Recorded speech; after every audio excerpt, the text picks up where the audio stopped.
सही दिशा में सही चीज ना समझ पा रहे हो या ना देख पा रहे हो।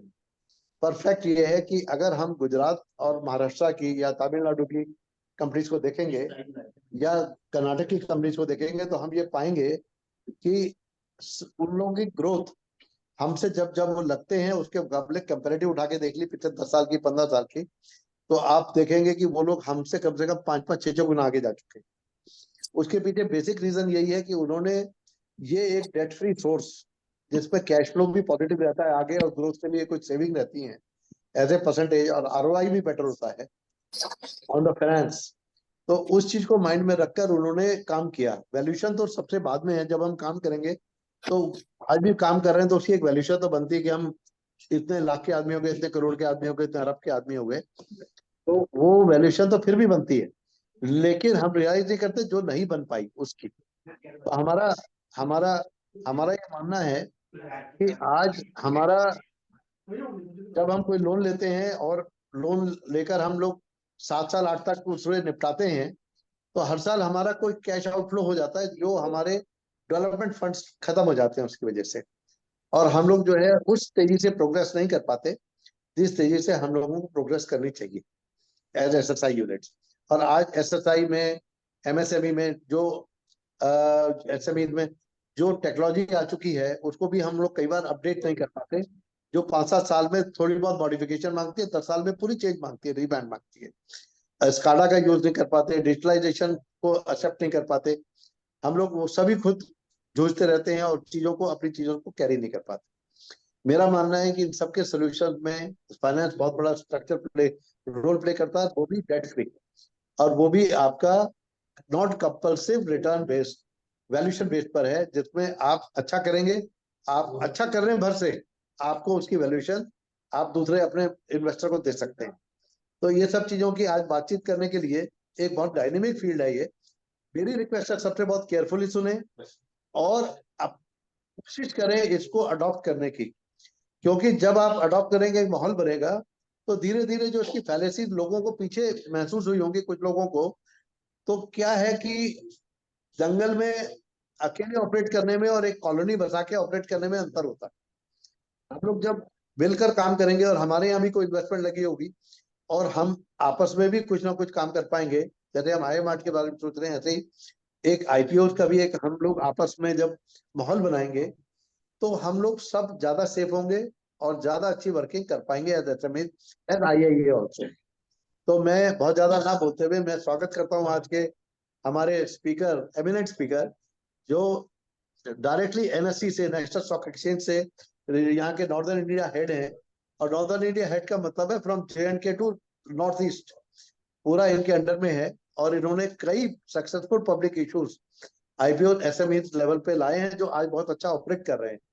तो हम इनके एक्सपीरियंस का जब फायदा उठाएंगे तो मुझे लगता है कि हम एक नया आयाम तय करने के लिए, नई क्रांति के लिए जो आज हमारी सरकार भी सोच रही है और एसएमई पॉलिसी भी सोच रही है, तो वो उसका हम पूरा पूरा बेनिफिट उठा पाएंगे। तो I will request Rakesh Khurana sir to very kindly take over this meeting and address the most useful financial discipline जो आज required है SMEs के लिए। So nice of you. Thank you very much. नमस्कार दिनेश जी। नमस्कार सर। नमस्कार। नमस्कार सबको, मेरा नमस्कार। मैं राकेश पाना, नेशनल स्टॉक एक्सचेंज से स्पेसिफिकली एसएमई लिस्टिंग में यहाँ पे देखता हूँ, करीबन 10 साल से देख रहा हूँ। और अब तक करीबन हम 462 कंपनीज लिस्ट कर चुके हैं टिल डेट तक। और इन कंपनीज में हमने करीबन करीबन 11,000 करोड़ रेज किया है। Depends on your credentials, 4 crore से लेकर हमने 105 करोड़ तक के इशू किए हैं। जैसा आपके क्रेडेंशियल्स होंगे, जैसी आपकी मर्चेंट बैंकिंग होगी, वैसे आपका इशू प्लान हो जाएगा अकॉर्डिंगली। अब बात आती है कि क्या राइट टाइम है आईपीओ लाने का। सबसे इंपॉर्टेंट चीज यही है। Thank you for slide. ठीक है, क्या राइट टाइम है आईपीओ लाने का, सबसे इंपॉर्टेंट चीज यही है। नेक्स्ट स्लाइड कर दीजिए आप। ये प्लेटफॉर्म हमने 2012 में लॉन्च किया था। इनिशियली 3-4 साल में कोई मेजर इंटरेक्शन नहीं आया। 2015 ऑनवर्ड्स, 15 ऑनवर्ड्स इन जून समवेयर, हमने डिसाइड किया कि इस प्लेटफॉर्म को हमें एसएमईज तक पहुंचाना पड़ेगा। तभी से मैं ये प्लेटफॉर्म यहाँ पे देख रहा हूँ। इनिशियल डेज में आईएए के साथ हमने बहुत कनेक्ट किया, हमने बहुत सारे लोकेशंस पे काम किया आईएए के साथ, मेरठ किया, कानपुर किया, इवन वाराणसी भी पहले किया है। तो इनिशियल डेज में थोड़ा प्लेटफॉर्म ऐसा था तो लोगों को ट्रस्ट नहीं आता था, but now it's a very good platform for MSMEs SMEs. They will get the fund from the capital market through this IPO route. तो उस टाइम पे कुछ 5 10 20 50 कंपनीज लिस्टेड थी। लोग कहते थे पता नहीं का अर्लियर बहुत सारे नेगेटिव रिस्पॉन्सेज हैं हमारे पास इस टाइप के प्लेटफॉर्म्स के। तो but now it's a successful platform. And आईए में बहुत सारे लोग मुझे जानते भी हैं, लाइक सुनील जी हैं अपने कानपुर से, और गोयल जी से अभी कनेक्ट हुई वाराणसी में, अपने चौधरी जी हैं उनसे मैं ऑलरेडी कनेक्टेड हूँ बहुत टाइम से। तो आईए is not new for me. हम लोग दिल्ली में भी, सहारनपुर में, दिल्ली में भी बहुत काम किया हमने, दिल्ली में भी जो आपकी टीम है उनके साथ। तो 2012 में हमने प्लेटफॉर्म लॉन्च किया, तो फिर हमने उस टाइम पे बिगनिंग शुरू की with the all industry associations कि हम इस प्रोडक्ट को ग्राउंड लेवल तक लेके जाएंगे। तो हर जगह हमने इवेंट्स किए, कहीं पे आईए के साथ किया हमने, सीआई के साथ किया, फिक्की के साथ किया, हमने पीएचडी चैम्बर्स ऑफ कॉमर्स के साथ भी इवेंट्स किए। तो हमने इसको ग्राउंड लेवल तक पहुंचाने का काम किया। It's a regulated by SEBI, और ये इसका जो रेगुलेशन है 2012 में जो हमने बनाया, it's as per the guidance of SEBI बनाया। और उसके बाद it's a separate segment in NSC, एक बिल्कुल सेपरेट सेगमेंट है ये एनएससी में, जिसको बोलते हैं हम NSC emerge, for emerging companies. लेकिन अब बात आती है अलग है, तो फिर मेरे लिए ट्रेडिंग के लिए लोग कैसे आएंगे? It's a same terminal as a main board, like जहां आपके टाटा रिलायंस सब ट्रेड होते हैं, वहीं पे आपका ये सेम ट्रेड शेयर ट्रेड होगा एसएमई का भी। लाइक जहां पे आप EQ डालते हैं वहां पे बस एसएम डाल दीजिए, वहां पे सारे एसएमई कंपनीज आपको दिखने शुरू हो जाएंगे। Same trading members and merchant bankers also for the main merchant banker. तो कोई डिफरेंस नहीं रखा हमने मर्चेंट बैंकर और ट्रेडिंग मेंबर्स के लिए, ताकि आप लोग सब सेम प्लेटफॉर्म पे एक्सेस एंजॉय कर सके। नेक्स्ट स्लाइड चेंज करना प्लीज। Please change. ये मैं आपको बता ही चुका हूं, करीबन 462 कंपनीज ऑलरेडी लिस्टेड हैं। 1,25,000 करोड़ का इनका मार्केट कैप है, और टोटल कैप फंड रेज जो है वो करीबन 10,292 करोड़ है टिल डेट तक। एवरेज इशू साइज हमारा 20 करोड़, 20.5 करोड़ के आसपास है, और 19 सेक्टर हम कवर कर चुके हैं। और total 139 companies already SME board से मेन बोर्ड पे माइग्रेट भी हो चुकी हैं। Please next. अब आती है कि हमारी गाइडलाइन क्या होंगी।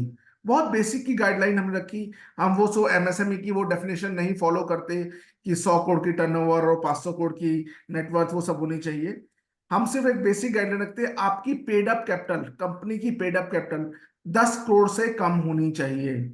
10 और 25 is a range, you can go to SME board और मेन बोर्ड, बट मिनिमम 10 से नीचे है तो you have to compulsory for the SME board only. अब वो 2 4 10 लाख भी है तो डजेंट मैटर, अगर आपकी कंपनी में रिजर्व्स हैं और बाकी सब चीजें सही हैं तो वी विल स्ट्रक्चर अकॉर्डिंगली। क्योंकि कई बार वो ऐसा होता है कि हम लोग इंटेंशनली उसको इंक्रीज नहीं करते हैं, तो उस केस के लिए लेस देन 10 करोड़ हमारी कंपलसरी है। अब बात आती है कि 3 साल की ऑपरेशनल हिस्ट्री, 3 साल की कंपनी की ऑपरेशनल हिस्ट्री होनी चाहिए, 3 साल में से 2 साल प्रॉफिट मेकिंग होनी चाहिए। This is the basic criteria and positive network. अब बहुत सारे क्वेश्चंस ये आएंगे कि हम तो सर प्रोप्राइटरशिप में कुछ बिजनेस कर रहे हैं, या हम पार्टनरशिप में टिल डेट तक बिजनेस कर रहे थे। अगर ऐसा कोई स्पेसिफिक केस होगा तो we will consider the track record of the promoter. If the same promoter is converting the company for the same business, तो हम उसको प्रमोटर ट्रैक रिकॉर्ड को कंसीडर कर लेंगे और we will go head with this. Next slide please. अब आती है रेगुलेटरी फ्रेमवर्क क्या है, जहां मेन बोर्ड के लिए, सॉरी नेक्स्ट, नेक्स्ट बस, यहां पे सिर्फ 50 अलॉटीज चाहिए जब आपका आईपीओ ओपन होगा। अगर 50 अलॉटी भी आ गए तो आपका आईपीओ थ्रू हो जाएगा। डीआरएचपी फॉर्मेट सेम है जो एक्सचेंज सेबी का है। 100% अंडरराइटेड बाय द मर्चेंट बैंकर। सबसे इंपॉर्टेंट चीज, आपका आज तक कोई भी इशू फेल नहीं हुआ है। मर्चेंट बैंकर अपने हाथ में वही केस लेगा जिसको वो आगे प्रोसीड कर पाएगा। प्रोसीड मतलब उसको मार्केट में उसके पास इन्वेस्टर्स होंगे, तो आज तक कोई भी केस फेल हुआ है, 99.999% केसेस हमारे थ्रू हुए हैं। एक्सेप्शनली एक आध केस में ऐसा हुआ कि वो विड्रॉ नहीं हुआ, वो कंपनी ने मना कर दिया लास्ट मोमेंट कि मुझे नहीं करना, तो वो उसको हम कंसीडर नहीं करते। Dilution 25% as per LODR, no grading required, market maker for 3 years. अब कई बार छोटा सा इशू होता है 5-10 करोड़ का, ठीक है, तो उसमें लिक्विडिटी लो हो जाती है, इसलिए सेबी ने इसमें एक मार्केट मेकर का कॉन्सेप्ट रखा, who will provide the buying and selling code from the both the sided, like buyer और सेलिंग दोनों साइडेड। अब बात आती है कि सबसे इंपॉर्टेंट चीज होती है एसएमई के केस में, बड़े जो कंपनीज होती हैं वो सब तो अपने सारे कंप्लायंसेस मैनेज कर लेती है, सब कुछ कर लेती है, बट छोटे कंपनीज वो सब मैनेज नहीं कर पाती, इसलिए इन्होंने यहाँ पे कंप्लायंस पे भी रिलैक्सेशन दी कि आपको एक half yearly audited balance sheet कहीं पे पब्लिश नहीं करनी, सिर्फ हमारे पोर्टल पर सबमिट करनी है, और बाकी जो कॉर्पोरेट गवर्नेंस के नॉर्म्स आप फॉलो कर रहे हैं उसका एक कॉपी हमें भी देनी है। अब 3 साल के बाद you can migrate to the SME board to main board, आपकी नेटवर्क 75 करोड़ होनी चाहिए और आपका 1000 इन्वेस्टर्स है, you can migrate to the main board.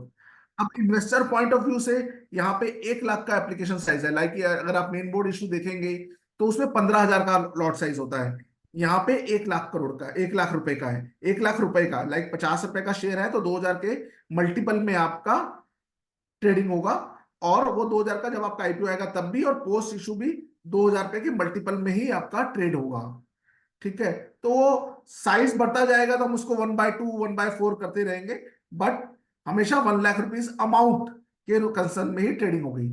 Please next. अब बात आती है कि what is my right time, कि मेरा राइट टाइम क्या है, कि मैं अभी जाऊं या थोड़ा रुक के जाऊं या क्या करूं।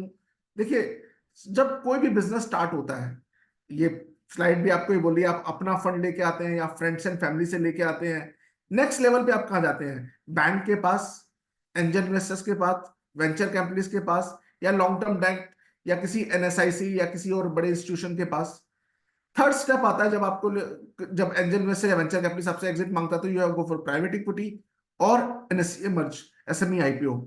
प्राइवेट इक्विटी के अपने पॉजिटिव और नेगेटिव्स हैं, ये सबको पता है, उनकी अपनी टर्म शीट्स होती हैं जिसमें कई बार प्रमोटर्स नॉट एग्री, बट यहाँ पे आपकी कोई टर्म शीट नहीं है, you are not legally bound to pay any interest और any return to the investor, you are morally bound, that is the more important. Morally bound मतलब आपको करना है, बट ऐसा नहीं है कि अगर अब 2-3 साल कोविड के सबके लिए खराब थे तो no company will get the right kind of revenue from the market.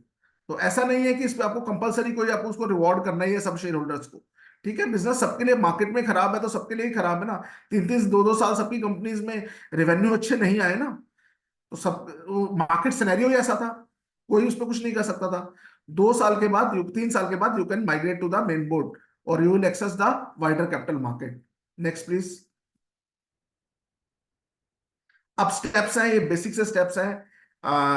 आप मुझसे इंटरेक्ट कर सकते हैं, कभी भी मैं दिल्ली बैठता हूँ, प्लॉट प्लेस में ऑफिस है, आप कभी भी कॉल करके मुझसे मिलने भी आ सकते हैं। हाँ, आपको एक इंटरमीडिएटरी अपॉइंट करना होगा जो एक मर्चेंट बैंक को कैट 1 मर्चेंट बैंकर होगा, सेबी रजिस्टर्ड होते हैं वो लोग, और प्रिपेश आपके बिहाफ पे वो एक आपका डीआरएच बनाएगा, ड्राफ्ट रेडरिंग प्रोस्पेक्टस बनाएगा, जो कि हमारे पास सबमिट करेगा, एनएससी के पास फाइलिंग करेगा उसकी, एनएससी उस पर फिर ड्यू डिलिजेंस करके आपको इन प्रिंसिपल अप्रूवल दे देगा for go for a IPO. Next. Next. ये मुझे बताने की जरूरत नहीं है कि आपको फंड क्यों चाहिए, आप सब बिजनेसमैन हैं, आपको एक्विजिशन करना है, आपको सस्टेनेबल ग्रोथ करनी है, इनोवेशन करना है, एक्सपेंशन करना है, डाइवर्सिफिकेशन करना है बिजनेस का, तो उसके लिए आपको फंड चाहिए। Next please.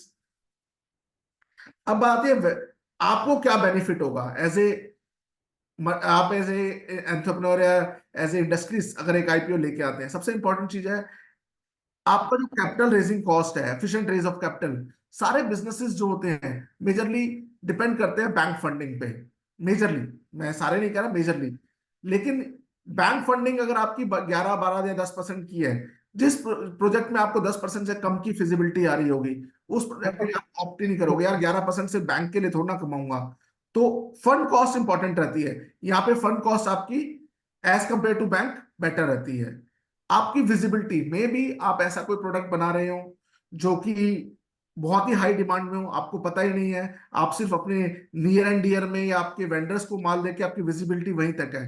बट यहाँ पे आप नेक्स्ट लेवल पे पहुंच जाते हैं, आपकी कंपनी पैन इंडिया लेवल पे थाउजेंड्स ऑफ, क्या कहूँ, क्या करोड्स ऑफ आपकी इन्वेस्टर्स आपकी कंपनी को देख रहे होते हैं।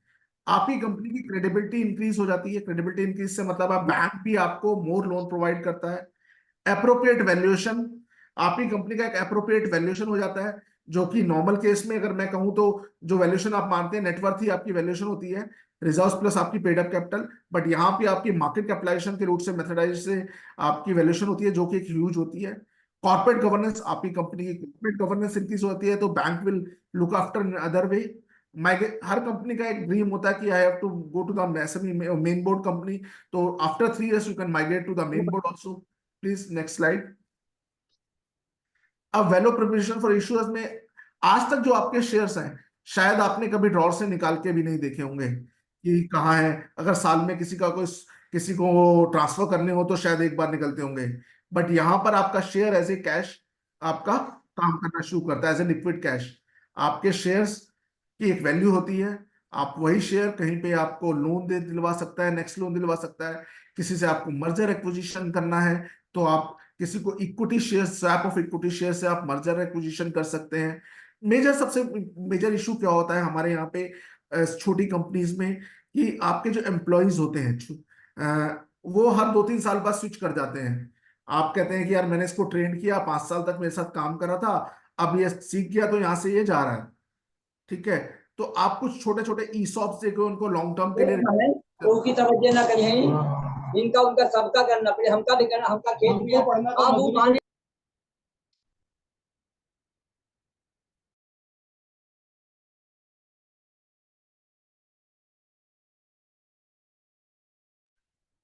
हाँ तो I will start again. Hello. जी sir. Yes sir, yes sir. हाँ, तो नॉर्मली क्या होता है कि merger acquisition, majorly merger acquisition जो होते हैं वो स्वैप ऑफ इक्विटी शेयर्स होते हैं। तो स्वैप ऑफ इक्विटी शेयर्स में क्या होता है कि आपने किसी का मर्जर या टेक ओवर का एक्विजिशन करना है, आपने वर्किंग कैपिटल से फंड निकाल के नहीं दिए और उसे कुछ अपने इशू शेयर्स कर दिए। तो इससे क्या होता है, आपकी कंपनी की वैल्यूएशन बढ़ गई, आपकी कंपनी तो गांव में नहीं रहना तो गांव की करो नहीं, सीधी बात। गांव में रहना तो सेल्स बढ़ गई, प्लस आपकी कंपनी की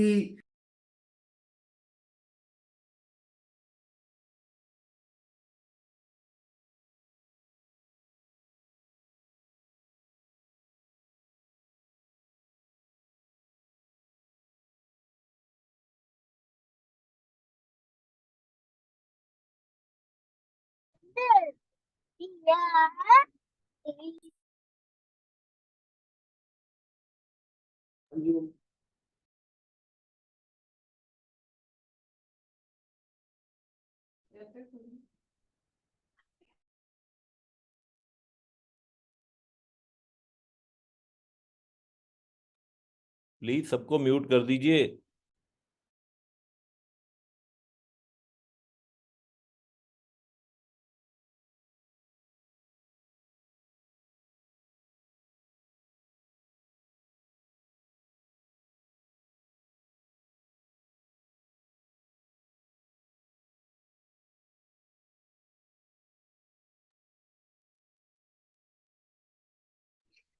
सर आप अनम्यूट करके स्टार्ट कर सकते हैं फिर से।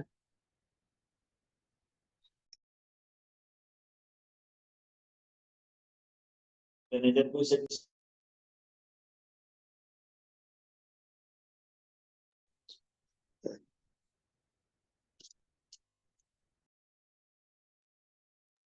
जी आवाज नहीं आ रही है अच्छा, आपकी। आप रिमूव, अच्छा सॉरी, आप ज्वाइन करिए दोबारा, मैं कर रहा था ज्वाइन, एक सेकंड में। अ, अ, गजेंद्र जी, यस सर। हाँ वो खुराना साहब शायद रिमूव हो गए, दोबारा ज्वाइन करवाइए उन्हें। जी सर।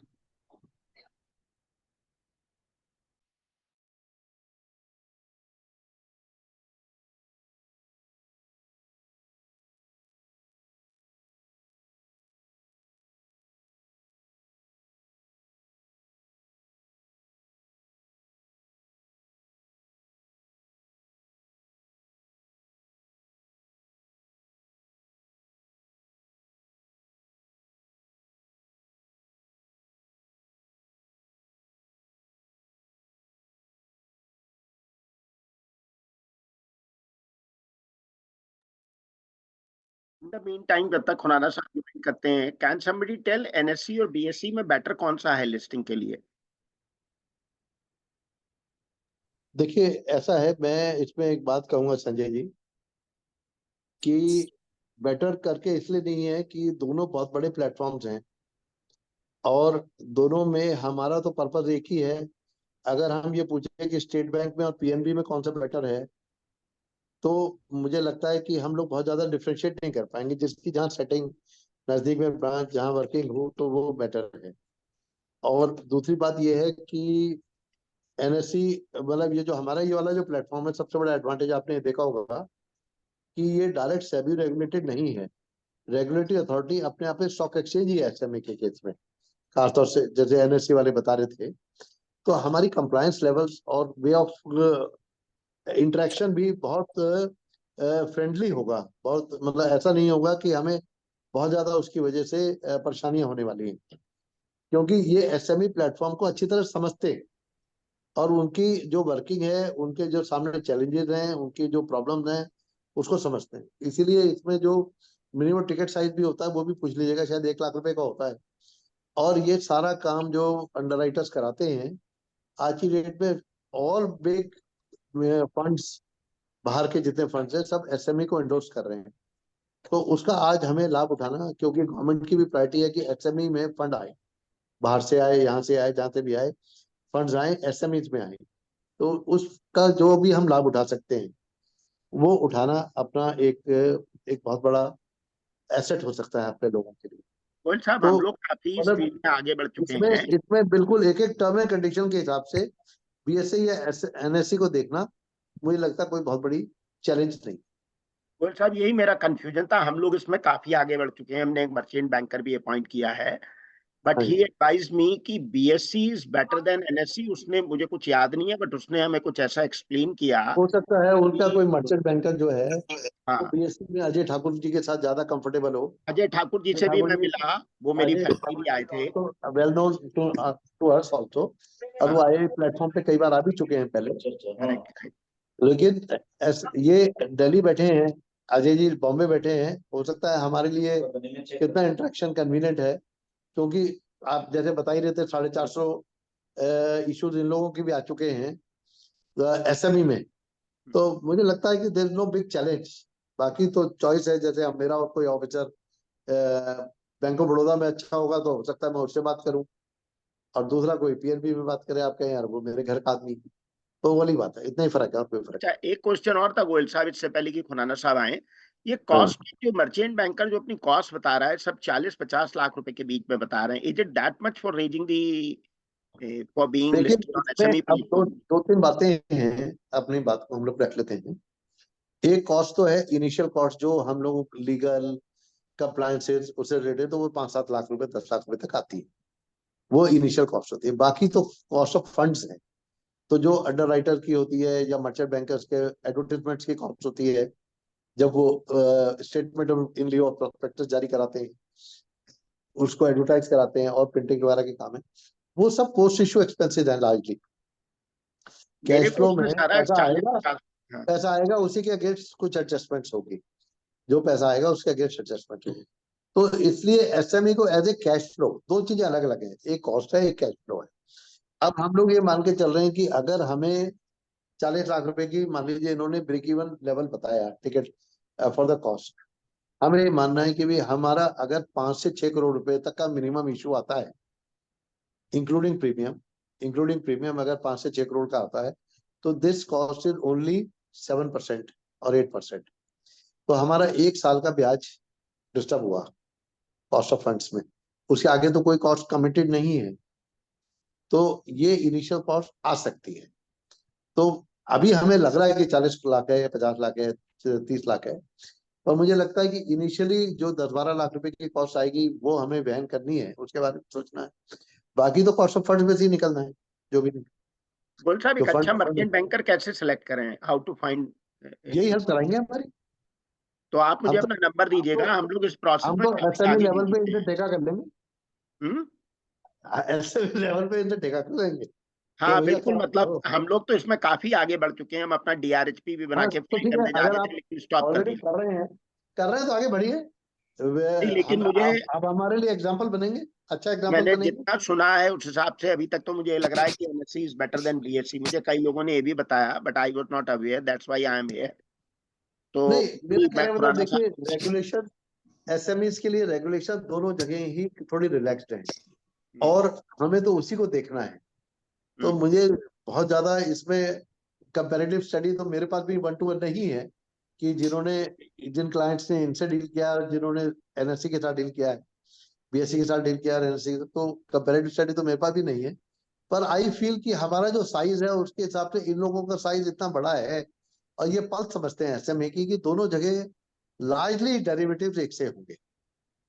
मुझे एक बात बड़ी अच्छी लगी जो खुराना साहब कह रहे थे, जब आप अपनी आईपीओ के लिए एप्लीकेशन देते हैं एनएससी में तो वो उसको एवेल्युएट करके आपको 100% कंफर्मेशन करते हैं। बीएससी में आजकल क्या है, if you put your application, most of the cases are getting rejected also by BSc.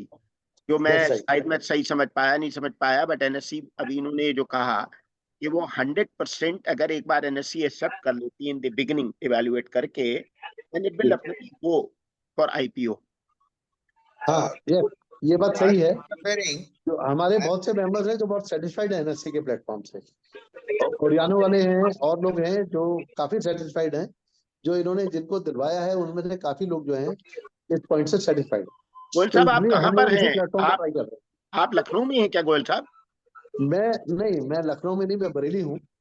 और बरेली मेरा होम टाउन है, मैं नोएडा में हूँ। अपना मोबाइल अच्छा, नंबर दीजिए जरा।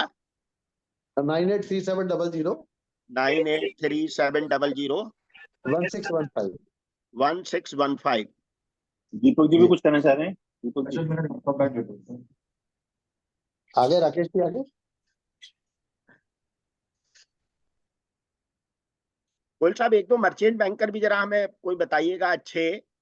मैं इनसे बात करके आपको रेफर करता हूँ। बाकी अपने अनुज जी से भी बात कर लेंगे, अनुज और हरियाणा वालों से, नोएडा में ही। मैं अनुज उनका क्या नंबर भी शेयर कर लूंगा आपसे। मर्चेंट बैंकर हैं? नहीं, बच्चों में नहीं है। उनका इशू आया था ना इसमें सोलर में, तो इट वाज अच्छा, वेरी वेल सब्सक्राइब, 178 टाइम्स मेरे सब्सक्राइब। दोस्त का अभी आप लोगों ने देखा होगा एल्पेक्स सोलर, वो मेरे दोस्त का है। हम लोगों ने इकट्ठे ही कंपनी स्टार्ट की थी, उसका तो 300 टाइम्स इशू सब्सक्राइब हुआ। हाँ, तो इनका भी, अनुज जी का भी जो था वो करीब करीब 176 टाइम्स सब्सक्राइब हुआ था। तो हाँ, तो 60 करोड़ के 7600 करोड़ कुछ आए थे इनके पास। तो वो उनका मर्चेंट बैंकर भी वो रेफर कर सकते हैं। मैं आपसे बात कराता हूँ उनकी। आपका नंबर आप चैट बॉक्स में डाल दिए। 98101 हाँ जी, सर 72353। संजय अग्रवाल नाम है मेरा, मैं नोएडा में हूँ। 981015 72353। 53। संजय अग्रवाल नाम है मेरा। सीबीएस हाँ, कंपनी है। हम ठीक लोग है जी। पावर एंड डिफेंस के लिए मैन्युफैक्चरिंग करते हैं मैं इसके बाद बात कर लूंगा आपसे जी। संजय जी, और मैं नोट कर रहा हूँ संजय जी। ठीक है। अनुज जो आप बता रहे थे वो अरे कौन सी है? पुराना सब। सर वो ट्राई कर रहे हैं बट कनेक्ट नहीं हो पा रहे हैं सर। तो उनसे एक बात काम हुई करिए है। ना, सब लोग ही दोबारा जुड़े, कैसे करें उनको, कैसे जोड़ेंगे आप? नहीं, नहीं दोबारा सर, तो मत करिए। वो कोशिश कर रहे हैं सर। मे बी नेटवर्क अच्छा, इशू है उनके साइड से, तो he is trying sir. Link is का नंबर वर्किंग देंगे क्या? आपको परफेक्टली। बता रहे थे जिन्होंने नोएडा में हैं, जिन्होंने अभी इशू लाए हैं। अब वो मैं शेयर कर लूंगा संजय जी आपसे, ओके। कर लूंगा। ओके, चलो। Mr. Goel, Mr. Goel, I'm sir speaking मेरा, from Kanpur. हाँ, मेरा सबको नमस्कार है सर। हेलो। और मैं अभी रामजी सुनेजा साहब को, जय हिंद रिजानी साहब को, अपने मोहम्मद साहब हमारे शाहजहानपुर से, अपने महासचिव जी को नमस्कार है सर, बैकअप को सभी को। सर एनी क्वेरीज या सर दीपक जी डिस्कशन भी, कंटिन्यू, जैसे अभी संजय दीपक जी जी के साथ डिस्कशन हुई। दीपक जी सर, दीपक जी भी बहुत देर से हैंड रेस करे हुए हैं। दीपक जी कुछ हाँ पूछना दीपक चाह जी रहे हैं? बताएं दीपक सर जी। प्लीज। हाँ सर, मैं ये कह रहा था कि अभी एक क्वेरी थी कि एनएससी और बीएससी में से कौन सा एक्सचेंज बेटर है। तो NSC is consider to be better exchange, क्योंकि अच्छा, वेरी गुड। जी जितने भी बेंचमार्क्स हम कभी भी देखेंगे किसी भी परफॉर्मेंस के, इक्विटी से रिलेटेड जितने भी प्रोडक्ट है वो हमेशा जी, एनएससी के बेंचमार्क ही लेते हैं। और आप अच्छा, जब very भी good. मार्केट में ट्रैक करेंगे तो NSC small cap, NSC mid cap, NSC IT, NSC banking, NSC के बेस्ड जो नेशनल स्टॉक एक्सचेंज के जो इंडिसेस हैं उन्हीं को फॉलो करते हैं हम। और अच्छा, सबसे very ज्यादा ट्रेडिंग और मार्केट की जो परफॉर्मेंस है वो भी निफ्टी के बेसिस पर ही देखी जाती है। तो Very good. NSC is consider to be better than BSE for trading also. For trading also. ये यस संजय यस। जी, ये एक फीडबैक आ गया बहुत अच्छा दीपक जी से अबाउट एनएससी एंड बीएससी आपके क्वेरी का। मैं सुन नहीं पाया, मैं थोड़ा सा कॉल आ गया था, जरा सर प्लीज रिपीट कर अच्छा, देंगे। जी मैं ये कह रहा था कि जी, एनएससी और बीएसई में एनएससी को बेटर प्लेटफॉर्म समझा जाता है ट्रेडिंग के लिए, और जितने भी इक्विटी रिलेटेड प्रोडक्ट्स और ट्रांजैक्शंस होती हैं उसमें एक बेंचमार्क होता है, कंपैरेटिव बेंचमार्क, किसी भी चीज की परफॉर्मेंस को मेजर करने के लिए। तो वो सर। सारे एनएससी के ही जो इंडिसेस है उनको देखा जाता है, जैसे Nifty IT, Nifty pharma, Nifty Bankex, Nifty से रिलेटेड जितने भी मिड कैप स्मॉल कैप सब एनएससी के देखे जाते हैं वो। यू आर राइट सर, मुझे भी यही बताया था। मैं यस बीएससी में जी हम जी। लोग पढ़ रहे थे, तो वी विल हाँ हाँ। Change towards NSC now. और जितने भी अब आप जितने भी आप जो ज्यादा है तो अलग बात है, नहीं तो एनएससी पे आप स्विच ओवर कर सकते हैं। जी बाकी कोई जितने और डिपॉजिटरी पार्टिसिपेंट है वो भी एडवाइस करते हैं एनएससी ट्रेड करने के लिए। बहुत बढ़िया। गोयल लास्ट साहब, मैं हमारे ये कह रहा था, घर ये मर्चेंट बैंकर्स बहुत ज्यादा कॉस्ट 40 से 50 लाख की देते हैं। अगर हम लोग कुछ ग्रुप बन के एक आईआई की तरफ से किसी मर्चेंट बैंकर को अपॉइंट करें, नेगोशिएट करें, और वो हम लोगों की हैंड होल्डिंग करें और एक एक के बाद ये एक जाए, that could be a very good option. ये किया जाएगा, ये किया जा रहा है संजय जी। 2-3 जनों को आइडेंटिफाई करेंगे, एक को नहीं, और अंडर राइटर्स को भी सेट करेंगे इसमें। ये किया जाएगा, 100% किया जाएगा। That will be very good. तो एक कॉन्फिडेंस भी बिल्डअप होगा कि वो हम हाँ, लोगों के साथ कहीं पे कोई बहुत ज्यादा प्ले भी नहीं कर पाएगा। बहुत बढ़िया बात है। ठीक है जी। जी, राजकुमार अग्रवाल जी भी कुछ राजकुमार अग्रवाल जी कुछ कहना चाह रहे थे। Yes, I want to know two things. Number one, have you already done some kind of issue with these people? हाँ, हमारे कुछ मेंबर्स कर चुके हैं। नहीं, आपने किया है क्या? मैं तो अब करने जा रहा हूँ। आप करने जा रहे हैं, तो आप इन्हीं से कर रहे हैं? हाँ, मैं इन्हीं से करूँ। अच्छा। We had thought about it for about 4-5 years back, but after the COVID, I mean, everything got little haywire. Now we are in a position, our turnover is about 75 crores at the moment. हाँ, तो बहुत अच्छी turnover है आपकी। इनकी turnover की requirement इतनी ज्यादा तो है भी नहीं। And और आप आइए, you are welcome. we are a profit making company for the last 30 years. अरे वेरी गुड, बहुत ये तो 2 साल का ट्रैक रिकॉर्ड मांगते हैं, 3 साल का टोटल डेटा मांगते हैं। दिनेश जी आर के सर। अग्रवाल जी हमारे कानपुर के नेट प्लस प्राइवेट लिमिटेड, बहुत अच्छी कंपनी है। और ऐसी अच्छा, कौन very good, very good. See motor vehicle company जिसकी सील लिया बनाते हो? अच्छा, All very over. Good sir. जी बहुत जी। सर। So सर आप जैसी कंपनीज की तो know- जरूरत है इन्हें।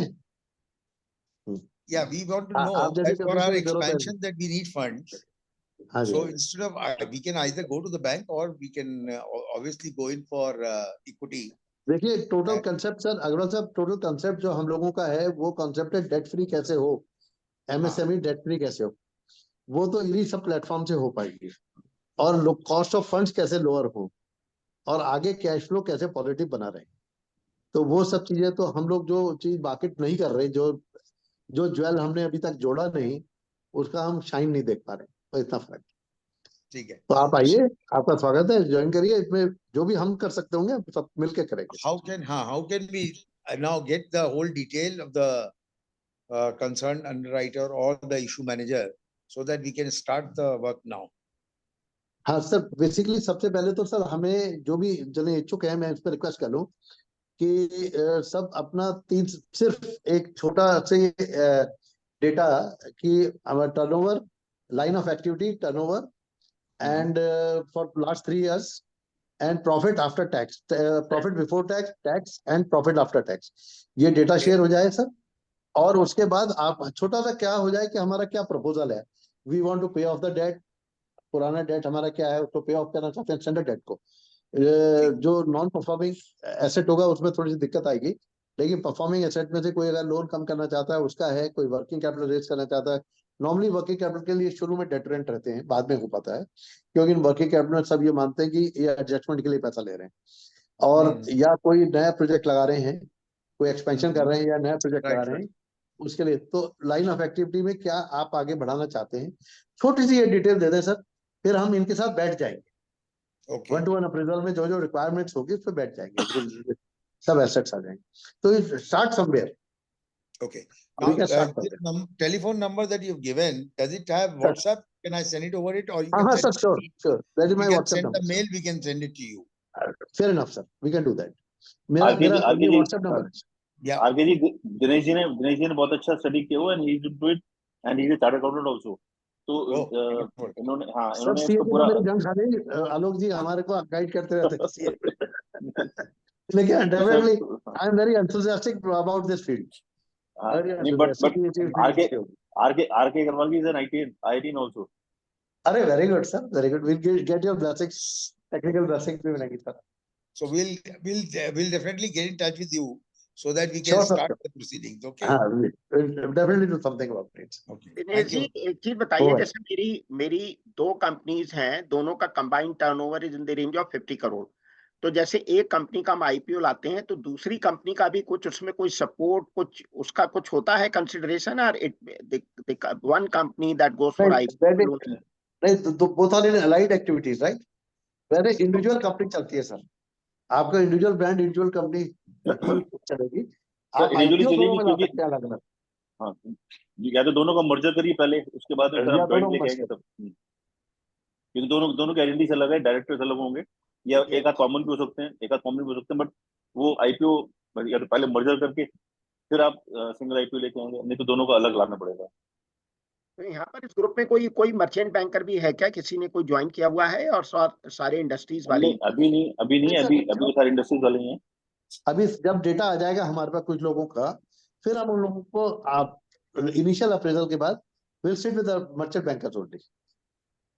सर इसमें मेरा एक बैठने का सजेशन फायदा है, है मर्चेंट बैंकर्स का. इसमें मेरा मतलब एक मेरा ओपिनियन है कि देयर आर टू कंपनीज, तो it would be better if we establish holding and subsidy relationship if both companies are under same line of business. हाँ, ये अच्छा आइडिया अजय जी का. Is good idea. Myself is CA Ajay Tripathi. I am working with BK Packwell as a account head. So on behalf of BK Packwell, I have joined this meeting. So it would be my opinion if we are dealing under same management, मतलब same line of business. जरा एक बार फिर से बताइए त्रिपाठी जी, आपने क्या कहा? Please repeat it again.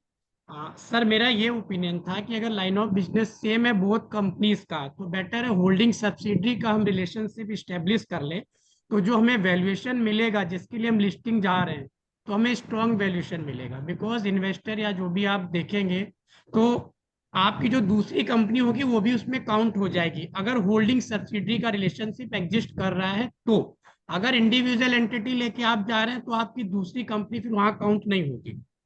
जैसे अगर हम टाटा केमिकल की बात करें तो उन्होंने कई सब्सिडी है जो कि आल्सो लिस्टेड कंपनी है. जब कंसोलिडेटेड बैलेंस शीट बनता है तो टोटल एक बनता है टाटा केमिकल का, तो वो बेनिफिट उसकी सब्सिडी को भी मिलता है. अजय जी, आपकी बात में बहुत बड़ी कर रहा हूँ, लेकिन फिर भी मैं आपको कहूंगा, क्योंकि अभी हम एसएमई प्लेटफॉर्म पे हैं, तो हम एक बहुत बड़ा एग्जांपल अपने पर अप्लाई करेंगे तो मे बी हम लोग अपनी छोटी सी स्ट्रेंथ को भी डिवाइड कर लेंगे. होल्डिंग सब्सिडरी फलाना ठिकाना ये बहुत एक टीडियस काम हो जाएगा. प्रेफर्ड है कि हम अभी एक कंपनी पे फोकस करें और उस कंपनी को उठाएं. दूसरी एक्टिविटी कंपनी के व्हाट स्टॉप्स अस. बिल्कुल बिल्कुल सही बात है. एक चीज बताइए सर, आप लोग, I am just asking the question, अगर खुराना साहब आ जाएंगे तो मैं स्टॉप कर जाऊंगा. जो आप लोग कंपनी के वैल्यूएशन की बात करते हैं, जैसे मेरी कंपनी है 20 साल से रेलवे, पावर और डिफेंस में हम लोग मैन्युफैक्चर करते हैं क्रिटिकल कंपोनेंट्स, और इनके वेंडर्स बनने में मैं 10 15 साल लगे. एक तो वैल्यूएशन ये है कि मेरे पास एसेट्स कितनी, एसेट लेस लायबिलिटीज, और मेरी वैल्यूएशन निकल आई. एक ये है जो इस समय जो डिफेंस और पावर में जो ग्रोथ है, उसमें we see a sales turnover up to the tune of in next 5 to 6 years in excess of almost 400 to 500 crore. बहुत सारे हम लोग नए प्रोडक्ट्स को डेवलप कर रहे हैं, इंजीनियरिंग वो कर रहे हैं. तो और जो हमारी ब्रांड इक्विटी भी है, मतलब be give it to Reliance, Adani, Tata, even defence power, तो वैल्यूएशन जो करते हैं इसका करेक्ट तरीका क्या है कंपनी की वैल्यूएशन का? मैं हाँ इस पे आ रहे हैं संजय जी, बढ़िया क्वेश्चन है आपका. जी. ऐसा संजय जी, बेसिकली क्या है, ब्रांड इक्विटी करके तो कोई चीज नहीं है. अभी इक्विटी क्या है, सिस्टम क्या है कि what is your scope of work. और आज मान लीजिए डिफेंस में आपके पास अच्छी ओपनिंग है, अपनी बात है, तो आपको प्रॉफिट आफ्टर टैक्स का, सपोज पेपर इंडस्ट्री में तो ये 10 ही देते हैं, 10 टाइम्स वैल्यूएशन जो भी आपका प्रॉफिट आफ्टर टैक्स है. लेकिन आपकी इंडस्ट्री में हो सकता है 20 देते हैं, सोलर में 20 दे देते हैं, कोई और मैकेनिकल इंडस्ट्री या इलेक्ट्रिकल इंडस्ट्री में 15 की वैल्यूएशन दे देंगे, 15 टाइम्स की। तो आपका प्रॉफिट आफ्टर टैक्स क्या है बुक्स में, एवरेज ऑफ लास्ट 2 इयर्स जो भी है, उसको ये कंसिडर करते हुए उसका आपको 20 टाइम्स दे सकते हैं, because you are sunshine industry. आगे आप बिल्कुल टाइप से साथ काम कर रहे हो, आप चीजें डेवलप कर चुके हैं, सेटल हो चुके हो, तो आप एक सनशाइन इंडस्ट्री के रूप में हो। वहाँ गवर्नमेंट का इच्छा भी है कि डिफेंस इक्विपमेंट बाहर से ना आके यहीं पे डेवलप हो, तो उसमें आपको 20 तक का पी मिल सकता है, उस पर बातचीत की जा सकती है। Maybe we get 18, we get 20, तो it is related to the profit you are generating और maybe the scope of profit. अगर आपकी सनशाइन इंडस्ट्री में कंफर्म्ड ऑर्डर्स हैं और सारी चीजें आपको अवेलेबल हैं, तो मे बी उसके बेसिस पे भी आपको बेनिफिट मिल सकता Dinesh ji, I want to add something on that part. है। हाँ please sir. I am audible? आगे आगे, welcome welcome Rakesh ji. Sir basically ये टेक्नोलॉजी के एडवांटेज और डिसएडवांटेजेस है, वो मेरा लैपटॉप आईडी को एक्सेस करके बैठा हुआ था। अच्छा अच्छा अच्छा अच्छा। तो जब तक मैं लैपटॉप से लॉगिन करता ही कांट एक्सेस। ठीक है no problem no problem. Sir, not required. आप चलिए आगे चलिए। सर देखिए, जो सर ने पॉइंट उठाया, मैं उस पॉइंट पे एक आंसर देता हूं। सर, आप इंडस्ट्री में 20 साल से हैं, ठीक है, बट कैपिटल मार्केट के लिए न्यू है। फर्स्ट थिंग, आप 5 साल के बाद मुझसे बात करेंगे ना, मेरी वैल्यूएशन 30 के और 32 के पीई मल्टीपल पे होनी चाहिए, तो आपको ऑटोमेटिकली मिल जाएगी वो, ऐसा नहीं है कि नहीं मिलेगी। बट इनिशियल डेज में आपको थोड़ा सा लो वैल्यू सप्रेस वैल्यूएशन पे आना पड़ेगा, क्योंकि आपको कोई नहीं जानता। अब मैं टाटा और रिलायंस से आपको कंपेयर नहीं कर सकता, या आपको एलएनटी के साथ मैं कंपेयर नहीं कर सकता, टू बी वेरी फ्रैंक, क्योंकि आप वो लोग मार्केट में आके होके वेल स्टैब्लिश होके अपने लिए एक इन्वेस्टर्स के बीच में 5 साल 10 साल अपने लिए को स्टैब्लिश कर चुके हैं। तो थोड़ा सा सप्रेस वैल्यूएशन आएगा, बट ऐसा नहीं होगा, बहुत मेजर डिफरेंसेस होंगे, to be very frank. Thank you. Next slides कीजिए। बस मैं खत्म करने पे ही था, 2 स्लाइड्स ही रह गई थी। नेक्स्ट चलिए। इससे बैक स्लाइड। हाँ, इसी स्लाइड पे था मैं लास्ट में। आपके ह्यूमन रिसोर्सेज जो बाहर चले जाते हैं, वो सब आपके साथ लॉन्ग टर्म तक रहेंगे, और आपके शेयर एज ए कोलेटरल काम करना शुरू करेंगे। कोलेटरल मींस आज तक जो आप कोलेटरल्स देते हैं, वो बैंक को सिर्फ क्या कहते हैं, अपनी एसेट्स देते हैं, बट यहाँ पे अपने शेयर्स भी आपको बैंक को एज ए कोलेटरल देके उसको आगे प्रोसीड कर सकते हैं। Access to wider capital market का मतलब यह है, आपने एक वाइडर कैपिटल मार्केट को एक्सेस करना स्टार्ट कर दिया।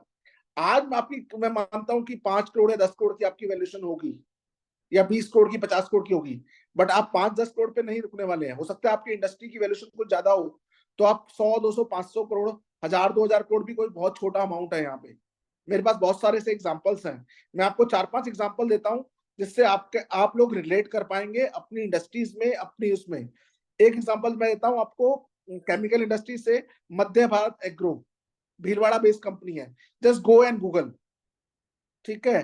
Beta Drugs from Chandigarh, 18 crore का इशू था, आज मार्केट कैपिटलाइजेशन है 1300 करोड़, 26% डायल्यूशन पे, ठीक है। आपके यूपी की बात करूं, नोएडा से तो बहुत सारी है, NPST, new people service technology, 2000 plus crore की मार्केट कैप है आज। पावना इंडस्ट्रीज, अलीगढ़ बेस्ड कंपनी है, ऑटोमोबाइल्स के कंपोनेंट बना के सारे बिग ब्रांड्स को देती है।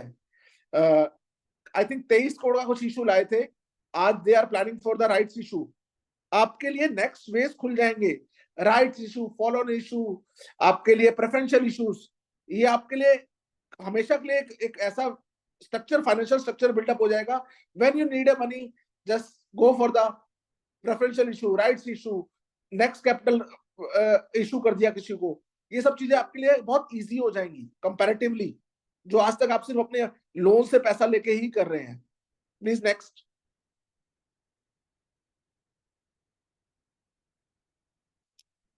Slide, next. हाँ, बैक, नेक्स्ट, ये नहीं चाहिए। हम लोग सारी प्रोफेशनल बॉडीज के साथ काम करते हैं, हम लोग गवर्नमेंट के साथ भी काम करते हैं, even UP government also supporting this activity. वो लोग भी 5 लाख की सब्सिडी देते हैं एसएमई लिस्टेड कंपनीज को। और हम लोग जहां पे भी जैसे भी जिस हमें प्लेटफॉर्म मिलता है, हम इस प्रोडक्ट को और अप्रिशिएट करके आगे लोगों को इसमें इन्वॉल्व होने, लिस्ट होने के लिए प्रोसीड करते हैं। नेक्स्ट।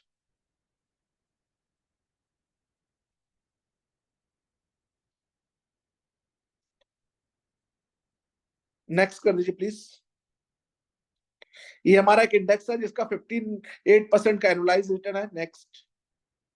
एनएससी इमर्ज का इंडेक्स जो है, ये फैक्ट शीट आप देख सकते हैं इंडेक्स की। Next please. और एडवांटेजेस क्या मिलेंगे आपको, आप एक मेन बोर्ड का आईपीओ प्लान करने जाएंगे तो कॉस्ट आपकी करोड़ में होती है, यहाँ पे आपकी कॉस्ट बहुत ही नॉमिनल होती है।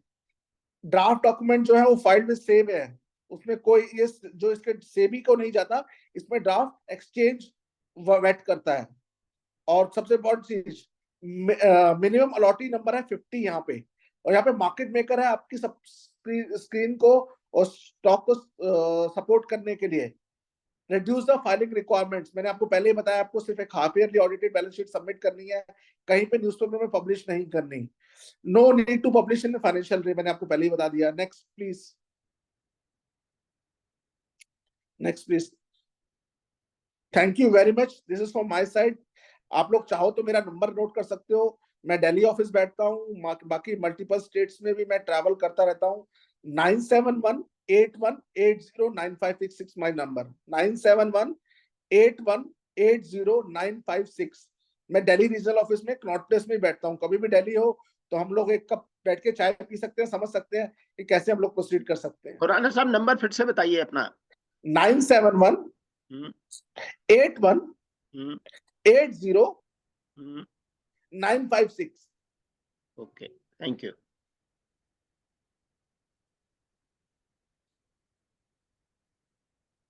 आप कहाँ पे बेस्ड है वैसे सर? खुराना साहब मैं नोएडा में बेस्ड हूँ, मेरी नोएडा बेस्ड है, वेरी गुड। मैन्युफैक्चरिंग कंपनी है। हम लोग डिफेंस, रेलवे और पावर सेक्टर के लिए हैवी क्रिटिकल इंजीनियरिंग इक्विपमेंट्स बनाते हैं। Group turnover is in the range of 50 crore. हम लोग काफी आगे बढ़े थे, फिर रुक गए थे बीएससी के साथ लिस्ट कराने के लिए।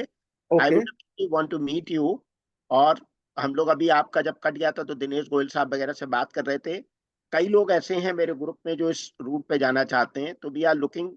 हमें कोई ऐसा एक मर्चेंट बैंकर भी कोई ऐसा, क्योंकि कॉस्ट जो अभी तक मुझे बताई है वो सबने 40 से 50 लाख बताई है। That becomes one of the deterrent factors for an SME organisation. Sir देखिए 40-50 लाख रुपए कॉस्ट, मैं ये नहीं कहता कि कॉस्ट बहुत ज्यादा कम हो जाएगी, बट आप ये सोचिए ना, आपके लिए वो फंड लेके आ रहा है, ठीक है, और मेन बोर्ड की इशू की कॉस्ट कहीं 1.5-2 करोड़ रुपए होती है, ठीक है। ये आप ये नेगोशिएट कर सकते हैं कि वैल्यूएशन बढ़वा ले उससे ज्यादा कुछ नहीं कर पाएंगे कि ठीक है 50 लाख कॉस्ट की वैल्यूएशन बढ़ा देते हो मेरी वैल्यूएशन पार्ट में आप नेगोशिएट कर लीजिए वहां पे, तो आपकी कॉस्ट निकल आएगी। खुराना साहब पॉसिबल हो तो एक बार नोएडा विजिट करिए, आपके साथ 5-7 हम इंडस्ट्री वाले सब लोग बैठ के डिस्कस करेंगे। अनुराग ठाकुर एक बार आ चुके हैं हमारे यहाँ, अच्छा बीएससी के जो हैं अजय ठाकुर जी, अजय ठाकुर जी, सॉरी अब तो शायद वो एसएमई में रोल प्ले नहीं कर रहे, कुछ शिफ्ट हो गए, कुछ उनकी पॉलिटिक्स वहां पर, आई डोंट नो। तो अब आजकल एसएमई में बहुत एक्टिव नहीं है वो। सर मैं नोएडा में बहुत काम करता हूँ, मैंने अभी ग्रेटर नोएडा से 2 कंपनीज की हैं पावर सेक्टर में ही, आपके सेक्टर में बताता हूँ। एक मैंने ओरियाना पावर की है, I know Oriana power solar में है। एक मैंने अभी रिसेंटली लिस्ट की है एल्पेक्स सोलर। एल्पेक्स सोलर मेरे दोस्त की, हम दोनों ने, अश्विनी सहगल उसका एमडी है, हम दोनों ने he knows me very well. Just give me buzz कि राकेश जी याद कर रहे थे, उतना 20 साल पहले हम दोनों लोग अपना अपना स्कूटर दौड़ाते हुए घूमते थे Noida even Servocon also in planning. हाँ, तो एल्पेक्स सोलर है, तो Ashwini Sehgal is a very good friend of mine. हम लोग just give me my name, that's sufficient for that. अच्छा जी, खुराना जी मैं चाहूंगा और किसी का कोई क्वेरी हो तो एक बार तो अप्रोच कर लें। बिल्कुल श्योर सर, श्योर आलोक जी। और कोई पूछना चाहेगा? क्योंकि अभी तो आपके पहले काफी क्वेरीज कर चुके हैं हमारे संजीव जी भी, दीपक जी भी। फिर भी अगर मेरे से कुछ पूछना चाहें तो I am happy to answer. बिल्कुल सर, बिल्कुल। खुराना सर गुड इवनिंग, मैं विवेक सिंह सिसोदिया बोल रहा हूँ, Sisodia research laboratories private limited से। हमारा लास्ट ईयर का टर्नओवर 25 CR था. This time it might be somewhere around 35-40 CR, and we are basically in analytical services and biofuel services, और यूपी गवर्नमेंट के एथेनॉल प्लांट्स का ऑपरेशन मेंटेनेंस भी कर रहे हैं.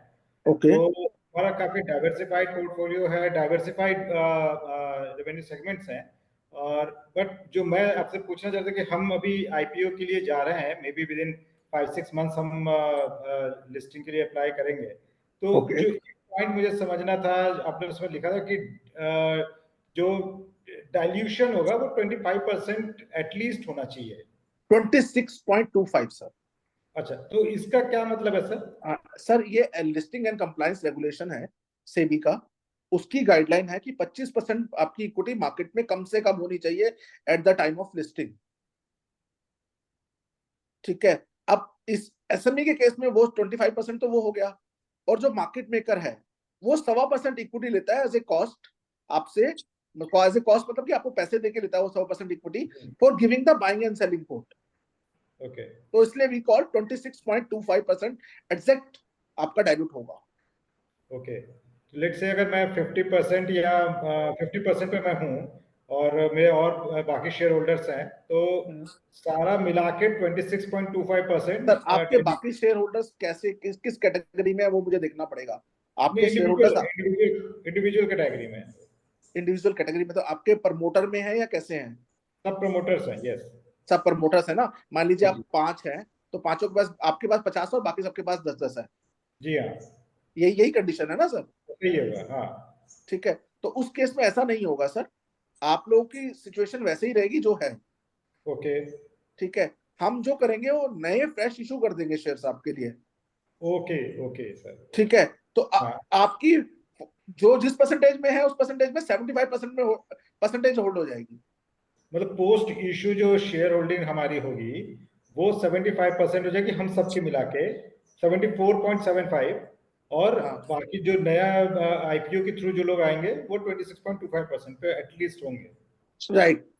ओके. ओके. तो आपका जो नंबर ऑफ शेयर्स है वो एज इट इज इंटैक्ट रहेंगे. ठीक है सर. ठीक सर, वैल्यूएशन पे भी एक छोटा सा पॉइंट था, वो बड़ा ट्रिकी क्वेश्चन आ रहा है कि वो क्या होना चाहिए, वैल्यूएशन हम कैसे करें? सर देखिए, वैल्यूएशन एक बहुत ही सब्जेक्टिव मैटर है. हाँ, वही चीज. ठीक है.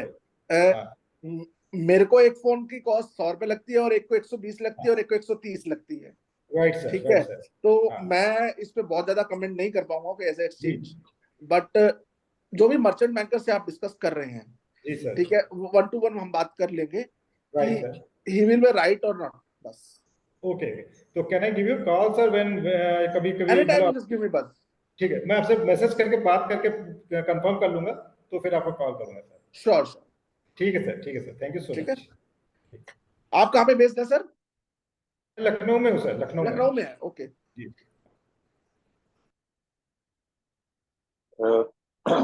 और किसी का कोई क्वेरी? बट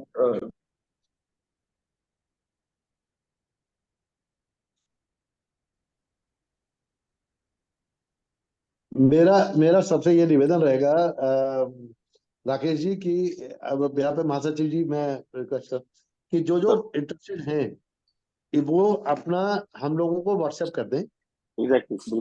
बिल्कुल. हाँ, जिससे हम उनके जो प्रिलिमिनरी डेटा उस पर डिस्कशन कर लेंगे. चाहे आप यूनिट का नाम ना लिखें, अपना पर्सनल नाम लिख दें, लेकिन डेटा सही भेज दें. तो हम 3 उसके बेसिस पर डिसाइड करेंगे. कॉन्स्टिट्यूशन भी भेज दें. तो राकेश जी के साथ बैठ के इनिशियल लिस्टिंग कर लेंगे. Then will focus with them on the next process. वो ज्यादा आसान होगा, जिससे कि हम लोग नेक्स्ट स्टेप पे बढ़े, फिर आपस में बातचीत में ना खत्म हो जाए.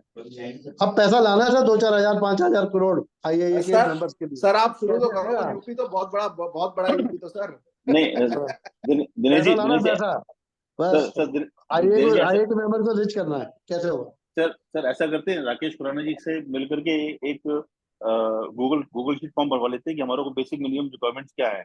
वो एक शीट बनवा के वो हम सबको अपलोड कर देते हैं. तो इंटरेस्टेड लोग शीट भर देंगे उसमें. तो उससे क्या है कि एक डेटा आ जाएगा, और उसके बाद में फिर बैठ के हम चीजों को कंपाइल कर लेंगे और आगे नेक्स्ट प्रोसेस नेक्स्ट लेवल पे लेके आएंगे चीजों को. बहुत बढ़िया बात. ठीक है ना सर खुराना जी? बिल्कुल आलोक जी. बहुत बढ़िया हो जाएगा। चलिए there are no further queries, तो महासचिव जी आप देखिए, वोट ऑफ थैंक्स पास हो सकता है। सबसे पहले तो सर। राकेश जी कर सकता है। सर सॉरी, सभी से मैं सबसे पहले तो माफी मांगना चाहूंगा। मैं किसी चीज में कुछ लोग मेरे फैक्ट्री में आए हुए थे, तो I was busy in that and I could not join earlier. और मेरे को लगता है मैंने एक बहुत अच्छा सेशन, जो ओपनिंग सेशन था, वो मिस किया। बाद में मैंने जब ज्वाइन किया तो काफी अच्छी इन्फॉर्मेशन और काफी अच्छी लोगों में डिस्कशन हो रहा था, रियली आई ओपनर। मैं राकेश खुराना जी को बहुत बहुत धन्यवाद देना चाहूंगा कि उन्होंने आज अपना टाइम निकाल के हम लोगों के बीच में आए और बहुत अच्छी चीजें बताई।